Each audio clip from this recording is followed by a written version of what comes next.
Well, good morning everybody, welcome back. And you may not have noticed, but this machine has not been parked in our shed all year because it's been at the dealer, but it is finally back.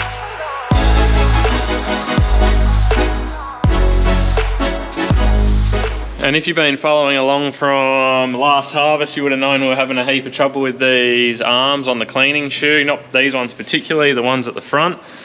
The dealer's gone through it with a fine tooth comb. It's cost us a small house deposit to have it repaired, but I really hope we don't have any more dramas with it. We better not have any more trouble with it, that's what I should really be saying. But what was determined to be the problem with it? Well, it was the side sheets on the upper sieve frame, the chaffer frame. So apparently they were bowed in or out, whatever, I don't really know, but it was really hard to tell until they pulled it apart, and when they put them down on the ground they could see really how out of shape they were. So those parts, just for the frame rails, $10,000 just for those. That's not including any labour or any other bits and pieces. So man, that's murder.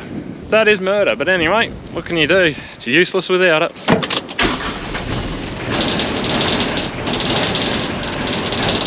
Loves a cold start, the old Triton.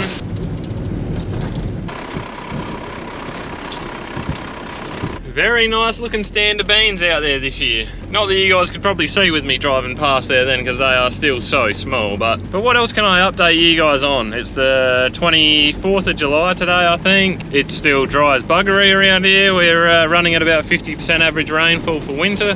There's some new season lambs that are just starting to pop out.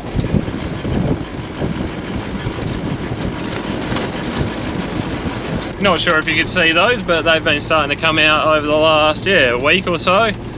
The wheat that I showed you guys a couple of episodes ago that wasn't coming up properly, went back up there like a week ago, and a lot of that seed went mouldy in the ground. I'll throw some photos of that up, that's why it never came up.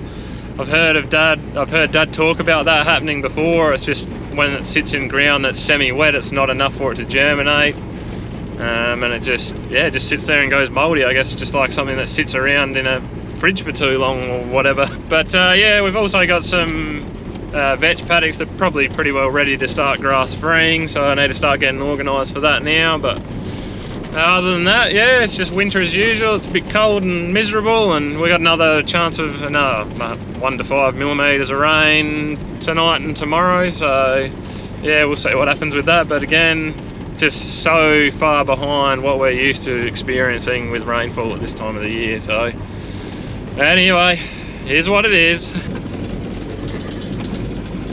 And I should probably add about that wheat that's gone mouldy, it's probably confined to about 15, maybe 20 hectares across the whole farm. So it is by no means the end of the world or that big of a problem. We're very, very fortunate. We were, when we picked up the header yesterday, I think it was, or the day before, driving back to the southwest of here through some of the hills, holy smokes, it makes you grateful for what we've got, because yeah, there was a bit of a rain I think they missed out on around that area, and yeah, you can tell their crops, some of those crops I reckon would only be 50% out of the ground. So to be in the spot we are with only 15, maybe 20 hectares, it hasn't come up real good. Well, I'll take that all day, every day. But it's also a shame though, because it is some of our most fertile, productive land, which is just strange. Having some of your best country performing the worst, so yeah. Anyway, I'm just picking a couple of hillsides a week, and I just go up and do a scout around any big rocks, get them out the way so I don't collect them at harvest time. So that's all I'm doing now.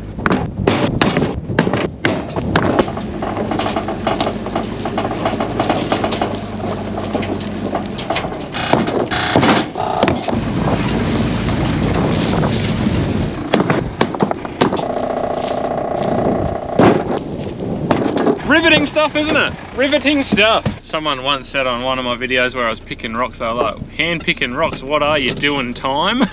Yeah, well, you know what, I'll be doing time in the summer if I collect one of those with the header. So I'll be doing time out in the sun fixing something that's bent or broken.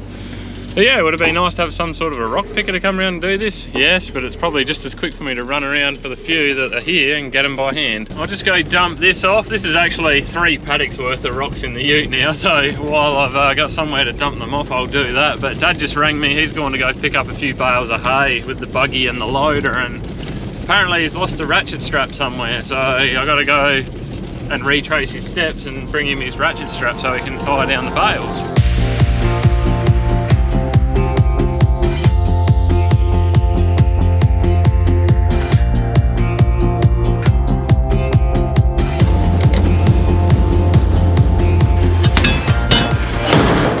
Pack him another strap just in case, and yeah, as you can see, those things are pretty bulky, so probably not a good thing to be laying on the road somewhere.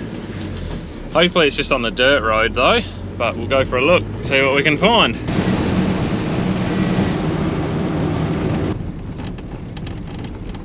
Well, you mustn't have lost it too far from your destination. Yeah. Looks a bit knackered now anyway, does it? Yeah. Alright, that's sorted now. I'll head back the other way, but man, it is bloody awful out there now. That wind is really picking up ahead of that front that's blowing in.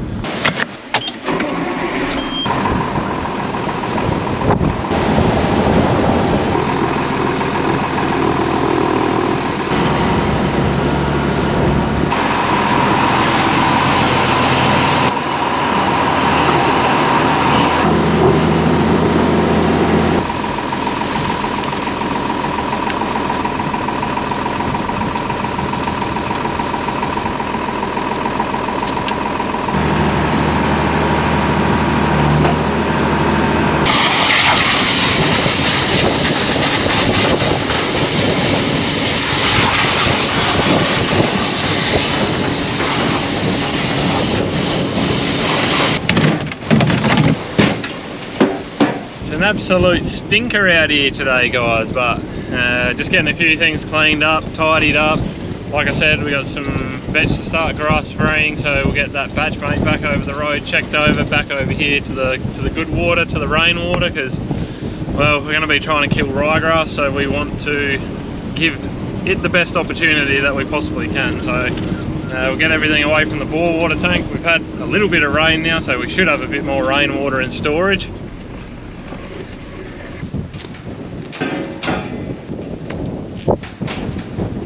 Basically, the better quality your water that you're using when you're spraying most of the time, the better job your chemicals do. Like any impurities in the water, especially in bore water, you'll have calcium and dirt and whatever else probably coming up with it.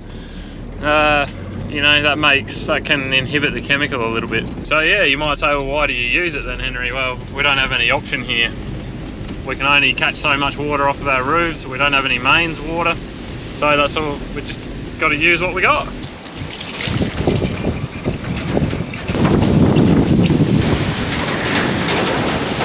Okay.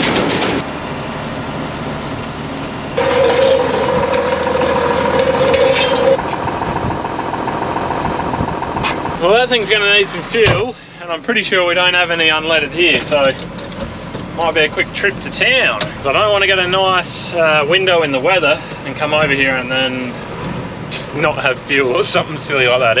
Everything has to be ready to go.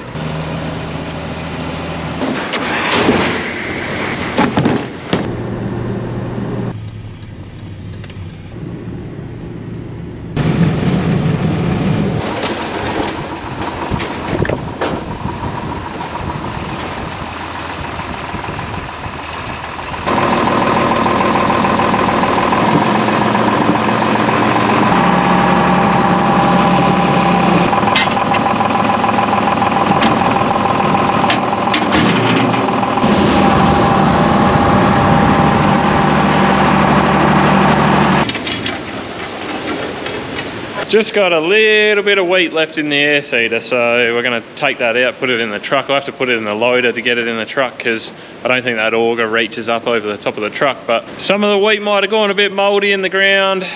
It might be a bit thin, but it's staying that way. So it's too late in the season now to do anything about it. So we better get this air seeder cleaned out and tidied up.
4.5, 5 mil overnight. Nice. Health. Well, I am feeling 100 times better than I was yesterday. The girls have both had colds and I was just so flat. I don't know if anyone noticed, but I was rock bottom. Just felt absolutely sapped.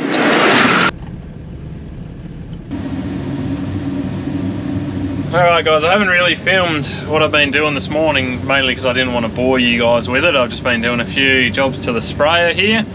And the reason why I've been doing a few more jobs to the sprayer is because I'm thinking I want to get out and try and start to do a bit of grass freeing this afternoon. And there's a few reasons why. I'll try and explain it to you guys, but basically what we want, we're going to go and grass free, which we're mainly targeting ryegrass. That's our big enemy.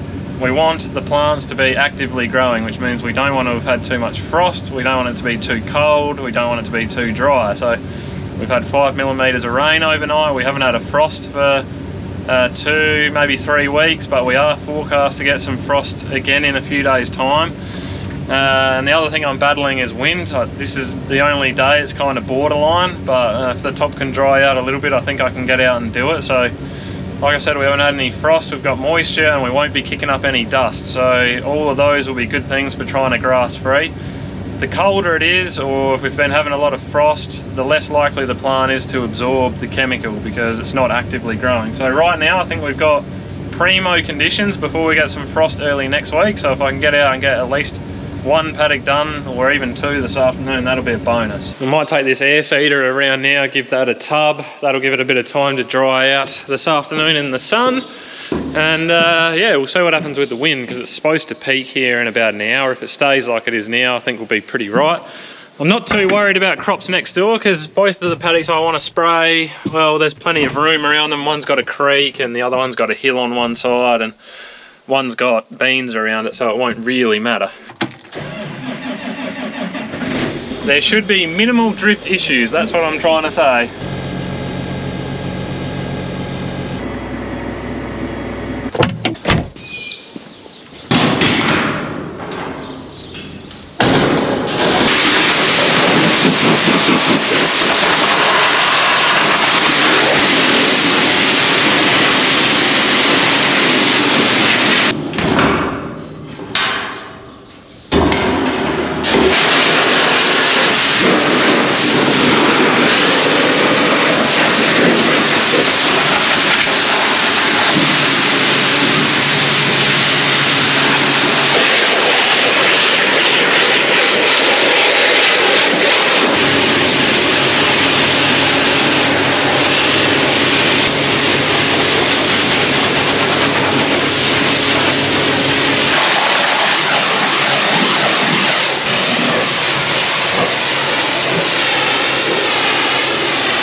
Right, we're all clean. I'm probably not very clean. And my favourite part about doing that job was I got to pressure clean a bit of my face off of the corner of this auger here, because I stood up straight into it, and I don't know if you can see it up here. Oh, absolutely caned it. So anyway, that wasn't much fun, that hurt. Drew a little bit of blood. I'm sure I'll have a bit of a scab there now, but anyway. It's all done now. And I think conditions are looking pretty good, so we're gonna go hit a bit of grass freeing now.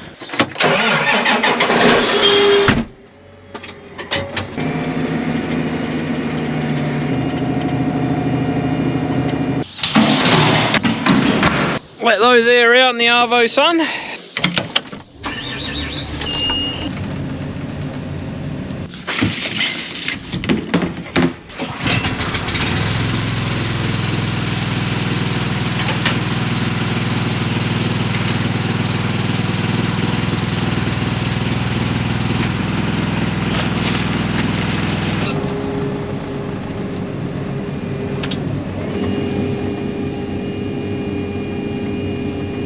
I'm not sure that we'll get much further than this paddock today, just because the ryegrass in here is so bad. I've got the water rate right up. I'm doing about 14 k's an hour, so I'm just moping along, trying to do as good a job as I can. And yeah, by the time I think I get done in here, and if I was to fill up and then go and try and do another paddock, it might be getting a bit late, but we'll just see what happens. So guys, this is extremely bad and ugly out here. It probably doesn't look as bad on the camera as it does to my naked eye, but all the green you can see out here, this is not vetch, this is ryegrass growing in here. So it is pretty wild and out of control. That's why I'm just super happy to get this little break in the weather today to be able to come out and spray this ryegrass out, because if it keeps going the way it's going in spots like that, I'm not going to have any vetch in here, which is not what we want. It's probably just about one of the worst infestations of ryegrass I have ever seen in here. This is the second year out of crop and it's still this bad. So, and we just ended up with a really stupid rotation in here. We had our reasons for doing it, but we did grass crops in here for like 4 years in a row, which I would not recommend it at all, because then you end up with this mess. And of course, a grass crop, you can't control grasses, especially grass like ryegrass. So anyway, we are trying to fix it. It's probably going to need another year, maybe 2 out of with some form of a break crop. I'll spit that out and get my words right. So yeah, when I said I got my water rate up, I've got it up about 20% higher than what I would normally have it, and that's just to try and get as good a coverage over all that ryegrass as possible. We want to try and kill as much of it as we can. Inevitably, there's that much in here that probably only 80% of it's ready to spray now, but the sheep will be coming in here to graze this, and whatever the sprayer doesn't get, the hungry mouths will get. Well, I don't really know, it's getting late-ish, but I reckon we could probably go back, throw in enough to do another 30 hectares and knock that off too. It's good spraying conditions. If the winds were about 5k slower, it'd be absolutely perfect, but you know, we'll take what we got. How's my noggin looking? I gave it an absolute whacking earlier. It is feeling a bit sore and a bit swollen.